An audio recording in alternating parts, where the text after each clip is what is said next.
Listen, I need you not to judge me, okay? I need you not to judge me and just enjoy the ride because, well, I might have a bit of a problem. Hello everyone, welcome back to my channel. My name is Emily and this is the Astral Library. And it's that time of year again. And by that, I mean it's time for the one of two times I go book shopping in a year. And, well, it's my 30th birthday. I think by the time this video comes out, it's actually after my birthday. It's like literally the day after my birthday right now. And I have all the books I got for Christmas, as well as when I went book shopping. There's quite a bit here. You saw a little bit in that teaser of an opening, but when I tell you that's not the full frame, that I have 5 stacks next to me with this being the smallest stack right here, okay? We're just gonna go ahead and jump straight in because you're here to see the books. You're not here for anything else, and you know what? That's fine. And of course, obligatory disclaimer, whatever. It's my money. I could spend it how I want. I read a lot of books in a year. I go shopping twice a year for books like this, and then I shop my shelves the rest. But again, go back to aforementioned my money. I spend it how I want. And you do not have to have a book haul this big. But mine is gonna be quite big, and I'm excited to share with you what I got and what I'm excited to hopefully get to soon. Because there's a whole series in this bitch that I may or may not have bought impulsively. That is another story. Let's go ahead and dive straight in. We're gonna start with the tiny stack, and I'm not gonna tell you what these books are about because some of them I do not know what they're about other than I've heard stuff about some like based on recommendations. Others I've read in the back in the store, and I'm not gonna rehash it now because one I probably don't remember just sounded good. We're not gonna do that because this video will be a million times longer than if I just told you what I got. I might tell you the genre and like why I picked it up, but that's gonna be it. The very first one I got was An Arcane Inheritance by Camilla Cole. So I believe this is a new release, and I'm not gonna lie, what made me pick this book up was the cover. It's just my color palette. Blues, the reds, the black. This looks like a dark academia fantasy, which if you know, you know. I just finished Arcana Academy and I really liked the book, and this seemed to be like a similar vibe. So I'm in it, and it's also got these really pretty sprayed edges on the paperback. So this looks really cool. Dark academia, mystery, magic. Here for it. I've also broken my Danmei ban. So one of the first Danmeis I got was The Wife Comes First by, I'm going to butcher this and I apologize, Liv Ye Kwan Hee. There you go. This is kind of a regressor story where we have someone like being super devoted to his wife who is a man. So it is of course Danmei. So this looked really interesting. I saw it at a couple stores, but it was a lot of like the special editions, and I didn't want to buy a special edition for a Danmei that I have not read yet. But then I finally found the regular, no added extras in the last Barnes & Noble I went to. So we picked it up. I'm excited. I love a man who loves his wife. I'm here for it. I'm interested to see how this grows and developed. And also just to get back in my Danmei swing because I've been so out of it. So you're gonna see at least several more Danmeis pop up in this haul. I also have my first Brandon Sanderson book that I'm going to plan to read. And that is Yumi and the Nightmare Painter.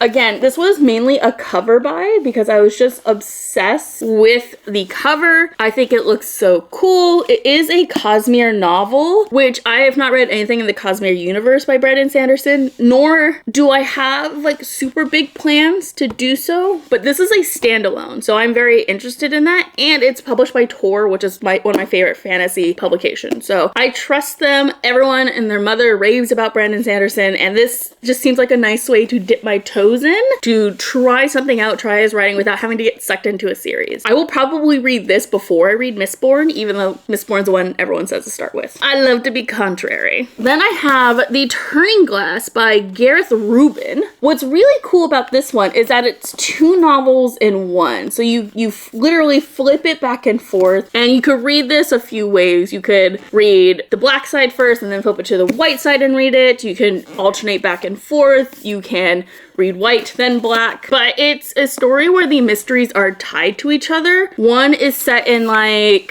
1881 England and the other is 1939 Los Angeles. It just seemed really cool and interesting, and I love a good gimmick in a book. This reminds me a lot of the Lauren Oliver one. I have it somewhere. I can't remember what it's called, but it's also one where you can flip back and forth. It looks cool. Again, the cover is what caught my eye. I love a good, you know, black and white split, clearly. And then I probably should talk about this one in combination with the other one. Got both the Jasad Heir and the Jasad Crown by Sarah Hashem. I think it's Hashem. So it's the first 2 books, and I think it's a duology, or was it a duology that got turned into a trilogy? I can't remember. But both Paco and Princess were talking about how much they loved this book and this series, and that I had to read it. So I found the first book at Book Off, which is like a used bookstore near me. There's like a ton of them, and I found it for freaking $5. And then when I was at Barnes & Noble, I picked up the sequel, because why not? If it's a duology, I have them. So that's the mini stack. I guess I could do another series, and that would knock off a ton more books. I want no judgment for this, because I'm gonna explain my rationale. In that, I bought, oh, you can't even see them all. I bought all of the Dungeon Crawler Carl series in hardback. And I bought all of them. I mean, I bought the next 2 through 7. Which you can barely see 7 in frame, which is insane. But like I said, I had a rationale, okay? I have not read Dungeon Crawler Carl yet, but everyone, and I literally mean everyone who's read it, has loved it, has said I would love it. And I'm a hardback girly. And so I was like, cool, I'm gonna do it. And I'm going to really enjoy it. But I love these hardbacks, because look at their spines. They're so, ooh, there's something about them that just itches my brain, right? And the covers, they're all so cool. They're iconic. It's the brightness of the colors. And I know I wanted them in hardback. So when I was going to Barnes & Noble, I saw that they had at least the first 3, so they had 2 and 3 in hardback. And I don't know if you know this, but Barnes & Noble doesn't keep their hardbacks in stock for very long. In fact, they never do. So I was like, okay, I'm just gonna go and I'm gonna grab them. I don't care if I haven't read the series yet. I would love to grab these books hardcover at Barnes & Noble, because it's really hard to find the hardcovers elsewhere unless you go to Amazon. And we're trying not to spend money on Amazon, especially for books. And then I go to the Barnes & Noble, and they do have 2 and 3, and they have 4 and 5 and 6 and 7. And I go, oh no. And so I did end up buying 2 through 7. Where am I gonna put these? I don't know, but they're gonna look great on my shelf. And guess what? Amazon did not get my money for these hardbacks, which was probably what was gonna happen if I didn't get them at a Barnes & Noble. Listen, we listen and we don't judge. I have them, I love them. I think my roommate is also going to read them. So really, it's just a gift that keeps on giving. Speaking of series that I bought without reading the first of, but at least it's only 1 book. It's not 6 books. That is The Curse of Gods by Kate Dramas. This is the 3rd book, and I think the last book in whatever the series is called. For my last birthday, I bought the first 2 because they were beautiful and I could not just buy one. And so I thought it was only fitting that I bought the 3rd one this year. And you know what? She's still gorgeous. I've actually been hearing some rumblings about this and people liking it. So I'm very, very excited to get it started whenever I next shop myself for what to read, which I'm actually currently in the middle of doing. So maybe I'll pick this up sooner than I thought. I also have a new release. This one I was gonna pre-order, but it came out literally the day after my birthday, the day before my birthday, so I was like, I'll just grab it then. And that is, of course, The Dragon Curse by Elise Kova. This is her newest release. I don't need to say anything else. I love Elise Kova. I love dragons. I'm excited to read this, especially after reading Arcana Academy and just getting to finally have some more of her writing in my life. Then I got a Crown of Ivy and Glass, you know, that typical fantasy naming, by Claire Legrand. This was really pretty. It sounded very interesting. The tagline is, Lady Gemma Ashbourne seemingly has it all. So it's gonna be about female lead who is, of course, gonna go through it, most likely, and, you know, come out a badass, which is all I need in a fantasy, really. Not much to say about that one. Seemed right up my alley. I got The Blood of Old Kings by Sungil Kim. I really, really like the cover of this, first and foremost, but also, again, dragons. I have not read a good dragon fantasy in a while. This just sounded so cool and interesting. Also because it's an empire of necromancy. I love a good necromancer. And to get a whole empire of them and a female lead Say less. Say less. And a BIPOC author. Perfect. It's perfect. It's gonna scratch that itch. I know it. Then I bought the Mad Ship, which is the second book in the Ship of Magic series by Robin Hobb. This is the second series in the Robin Hobb universe that I need. I'm just slowly building my collection of them because I do plan to read this entire universe and cry. In fact, the Peruse Project literally just made a video not too long ago about telling people that they need to read the entire series, and I'm undertaking that challenge. I am going to be reading the series, and so like I said, I've been slowly picking them up when I see them, and I'm just, in the mood to spend money. What else can I say? And also, it's just, look at that flop.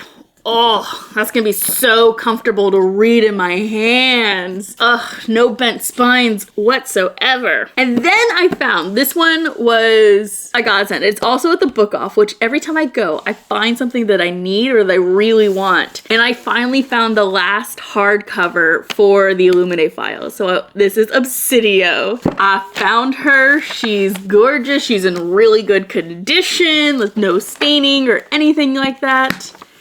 And now I finally have the full series in hardback. I will be unhauling my paperback versions of these. I might be giving them to a friend. I might be donating them. I do want these versions of them. So now that I've thrifted all of them, like, Book Off, man. If there's a Book Off near you, you need to go to it. It's my favorite used bookstore. Not only because they have great finds like this, but also because they have physical media. They have DVDs, they have CDs, they have vinyl. I know a lot of people are getting back into physical media these days, so that's a great place to look. You can also sell your books there and your media and all that, so you can do that, get some credit, and then shop around. I highly recommend, if there's one near you, to go and check it out. The next two I'm also gonna talk about together because they are part of the series, and I did not buy these ones. You could be happy to know. They are a Christmas gift and a birthday gift from my roommate, but they are volume 1 and 2 of Full Metal Alchemist in the Full Metal edition. So these like beautiful hardcovers, and they're foiled. Like they have foiling. Oh my god, they're so pretty. Oh my god, they're so pretty. I've been wanting these for years, but I haven't bought them myself because I've told people like, oh, you can give them to me as a gift, and they'd be a really good gift because you could just keep giving me them until I have them all. And someone finally listened. And now I have the first two to start my collection and display them. I'm not gonna lie, I might try to find a way to display them like this. Look at my boys, it's Ed and Al. I love them, they're so great. They're so pretty. I'm so excited to finally have them and to start collecting them more and more. All right, we're gonna continue on this stack. We're almost done. We have this stack and then the next stack and then we're done. I have my pre-order that I got on my birthday for Heavenly Bodies by Imani, Iriu? I've been wanting to read this like almost since it came out, and Fairloo did that like really pretty edition. I'll throw in a picture if I can find it. It quickly went out of stock in the hardcover, and I knew I was gonna love it, right? So I wanted it in hardback, but I had the hardest time trying to find it on hardback unless I went to Amazon. And I decided to just kind of set it aside. Maybe I would get it from the library first, maybe I'd buy the paperback. When I finally like decided I was gonna bite the bullet, I saw that they were gonna release a hardcover special edition, and it's like super pretty and blue, and I said I'll wait. So I finally have it in my hands. I do want to read it really soon because again, I've just heard nothing but good things about it. Something about the celestial like theme and like arcana stuff has just really been my speed lately. So I'm going to have to give this a read soon. Will it be my first novel of the year? Time will tell. Okay, we are getting into Christmas gifts right now, so that's good. You can be rest assured that my money has been saved a little bit. I got Bright Young Women by Jessica Knoll. I don't remember who recommended this. I don't remember if it was Peruse Project or Carrie Can Read, but they talked about this book, and it's kind of like that movie where the woman starts like killing people who like raped her best friend or raped her and her friend killed herself. Like that one. Oh god, Promising Young Woman, I think. I also think this is based off of the Ted Bundy case where he went into sorority and like killed a whole bunch of women, but one survived. I think it's also that story. And so I've really wanted to read this, and I finally got my hands on it. It does that annoying thing where like the cover's not as long and we get the freaking ads, but I'll live. I'm very excited to read this. I think it'll be a really good thriller. I also got Dead Silence by S.A. Barnes. This is something actually one of you had recommended to me. And I believe I also saw G from Book Roast read this and really enjoyed it. It's kind of like sci-fi, but also mystery thriller. I love it. It also, the cover reminds me of Dead Space, which I love Dead Space. That's a win. I'm looking for more horror in my life in terms of books because I don't read a ton of it and I would like to because I like horror movies and horror TV shows, so why not horror books? So if you know some good horror books, leave them in the comments down below and maybe I'll pick a few up in May when I go my second book haul for the year. This one makes a little no sense because it's volume 2 and I don't have volume 1, but I got the Wayne Family Adventures, which is a Batman comic series that focuses on the Wayne family, and it's a feel-good Batman comic series, and I've been wanting to read it for a while, and I was accidentally given volume 2 instead of volume 1, and so I have to continue my hunt for volume 1, which you think would be easy, but it's not. So your girl's gonna be on the lookout. Speaking of comics, I also got Superwoman Woman of Tomorrow, but this is the comic they're basing the Supergirl movie after, and I've heard it's a really good comic, so I wanted to give it a try and to know the story before I go see the movie, because I will be going to see the movie because I really liked the Superman they did. And again, everyone, especially like comic book bros, love this one, so I'm hoping I like it too. Okay, for this next book, there's a story that goes with it. So my dear sweet friend Cindy Paul, who is an author and you should go read her shit, we send gifts every year. And when her gift arrived this year, it was raining super duper bad here in California. The mailman decided that they wanted to be lazy or whatever. I don't know what was going through their head, but they left a cardboard box in the rain and I didn't get any notification like I normally do when it gets arrived. I just had no idea. It was raining really hard and I wasn't leaving the house because it was raining really hard. But my roommate happened to be leaving to go do something and he found her box and it was soaked through. The card was entirely soaked through. I was able to save it thankfully, but it had 2 books in it. And one of the books did not make it, but one of them did. And it was You Should Be So Lucky by Cat Sebastian. The first book in this series is called We Could Be So Good. That one, I think, sacrificed itself because this book didn't have like a damn near drop of water versus We Could Be So Good was soaked. Like I have a video, I'll put it in now, of me trying to like flick through the pages, but it's just like logged with water. And while it was still readable, because of the weather, it was still really cold and damp that it wouldn't dry and actually started to mold. So I had to throw it out, unfortunately. So I don't have its companion here, but we do have You Should Be So Lucky, which is her preferred book in the series. And I have reordered We Could Be So Good. And in the UK edition, so they match, because the US edition of that book is horrendous. We're doing the UK editions. We're gonna have them matching together.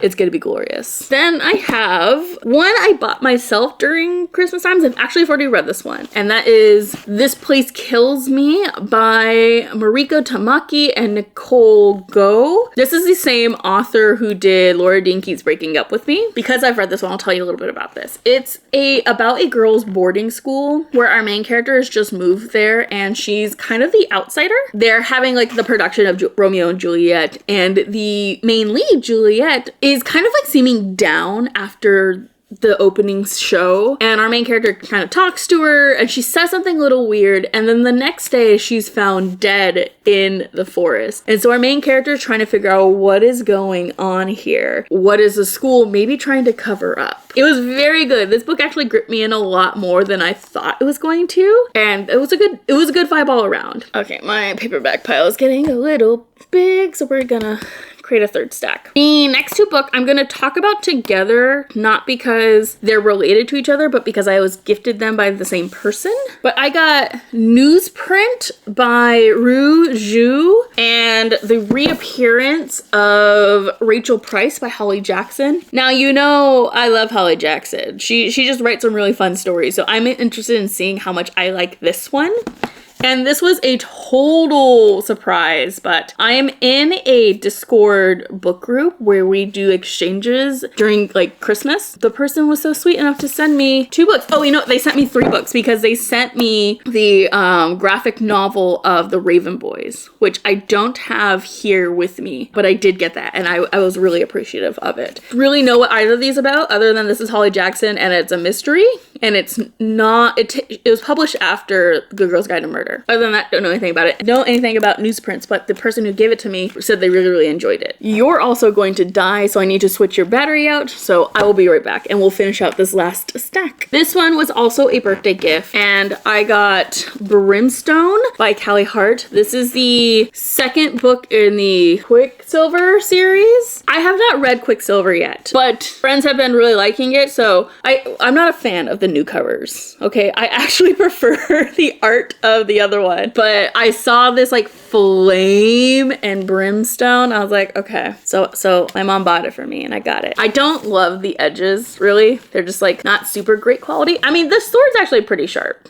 if I can get it to focus. But I don't quite understand the footprints, but I really like this colorway. I find it much better than the other one, which is more black with like, I believe like a bronzy shimmer to the text. And I think it's like bronze pages. I think that's cool, but I really love the red in this. I think just the fire aspect or like the magma aspect looks really, really cool from afar. Dragging this over. Then I got Skip Beat Volume 1. If you don't know, Skip Beat's my favorite shoujo manga ever. She's still going, which is crazy to me. I have a rule where I'm not allowed to collect manga because I don't have the room unless they're like favorite series, you know? So to mitigate that, I collect volume 1s of my favorite series so I at least have them represented. And Skip Beat deserves a place on the shelf. And so I finally decided to pick up volume 1. You could tell how old school she is just by her art and just like the colorway, but man, does it make me nostalgic. I also got Everything Leads to You by Nina LaCour. You know, I'm a big Nina LaCour fan. I love all her books. They make me cry, but more than that, I love all of these editions. So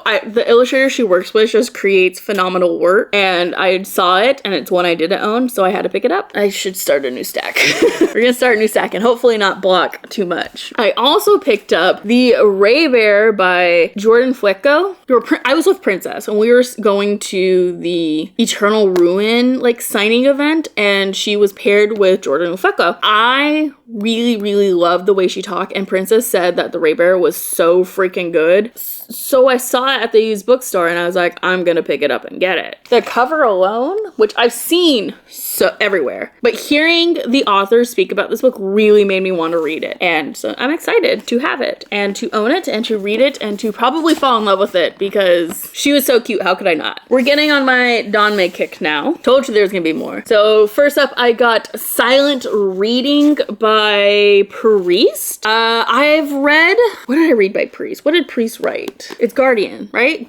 Priest wrote Guardian, which I really liked, especially because it was set in modern times, and this is another one set in modern times. And I really like the tagline, which says, "You think of murder like a tea party." Don't get me wrong, I love my fantasy Danmeis, but these ones, the little bit paranormal, I also really enjoy. I think they're just a really good palate cleanser. So I'm excited to read more of Priest's work, even though I haven't finished Guardian yet. But once I do, even probably before I do, I can still pick up this one. I've also finally gotten KinnPorsche, the first volume. I know, it's time. I'm gonna read it. It's Mafia, which I love a good Mafia. I've been really into that lately, and so why not get some Danmei Mafia? Plus, I also have the TV show that I could watch. So it just might be a KinnPorsche year, you know? I also got the Scumvillain Self-Saving System Volume 2. I read the first one and I wasn't the biggest fan, but Kector recently was getting into it and she said that she really ended up enjoying it, even though she like was a bit wary of it at first. So I decided that I'm going to give it one more volume to kind of hook me in, and because I have FOMO and I want to know what you all are like hyped up about. And I think it's gonna get better in this one. I might read a summary of what happened in book 1 again, or I might give book 1 a reread. I'm here, I'm gonna try it. I love MXTX and I know she never steers me wrong. So I don't know why I'm hesitating on this series, because I know she's gonna get me by the end of it. I know she is. She always does. Oh, we're gonna have to start putting in the hardbacks. And this is the last Tome I have. I got Mistakenly Saving the Villain. This is an isekai where he accidentally saves the wrong person and they end up falling in love. That's all I know. That's all I need to know. I love a good villainess like isekai. In this case, it'll be Danmei villain isekai, but you know, it's a similar formula, I'm sure. I also got The Gods Below by Andrea Stewart. I believe this is her newest series. She wrote the is it the Bone Shard Emperor? Yeah, Bone Shard Daughter, which I do own the first 2 books in that series, and Broken Binding is actually doing that whole series. So I read a part of the first book and I really enjoyed it, but I just never went back to finish it. I have her new series, so I could also start that and love and enjoy. She just makes really good like fantasy worlds. I also saw and had to have it, the City of Brass Deluxe Edition. Like, she is so pretty. We're gonna try to get that foil slightly in. You know how much I love this series. This was my top book of the year, or like one of my top books of 2025. I want them in hardback. I would love them in the Fairy Loot editions, but getting my hands on those Fairy Loot editions, never gonna happen. But I can at least have this beautiful deluxe edition with like really pretty end pages and like a fun purple hardback. It's actually really gorgeous. It also comes with like a reversible dust jacket that I probably won't ever use because I love looking at Naughty's face. And the back's really pretty too, look at. It's like this continuing landscape. And the last one I found also was Steel, because I recently looked up at how much this one goes and it's going for a lot more than what I paid for it. And that is The Importance of Being Earnest by Oscar Wilde. This is the Easton Press edition, so we got the traditional, like, I don't know what, like, fabric-y, you got your place for your library. It's got a bookmark and gilded edges. And this is my favorite Oscar Wilde work period that I love from him. So now that I finally have it, I think there was another one I was also debating on getting, but there was 2 copies of it. So my rule is I'm allowed 1 every time I go. If the other one or whatever one that was a little more pricey that I wanted but wasn't there, I wait until I go book shopping again. And if it's there, it's fate and I can have it. But Oscar Wilde was not getting out of my hands. In fact, my friend who I was with, she was like, if you don't take it, I'm taking it. So I had to get it. I collect the Easton Press editions, first off, because they're leather bound and they're gorgeous. But I only collect works I really, really love in it. I'm not collecting like every classic ever. That would get expensive real fast. But I just love the way they look on my shelves. They're gorgeous. And I'm happy to finally add Oscar Wilde to that collection because he's been sorely lacking. And so now he gets some representation. All right, but that is the entire book haul. Hi. Hello. Yeah, this is everything. I told you I had a problem. In fact, it's such a problem that I'm now blurry and the books are the focus. I hope you enjoyed this haul. I hope you can live vicariously through me if you are not able to go buy some books right now, or if you just like want to enjoy seeing what people are reading, what people are interested in. This is what I am interested in, and this is what I'm hoping to start reading and get through in the upcoming year. That's gonna be it for me. I will see you guys in the next video. I'll catch you guys next time. Bye!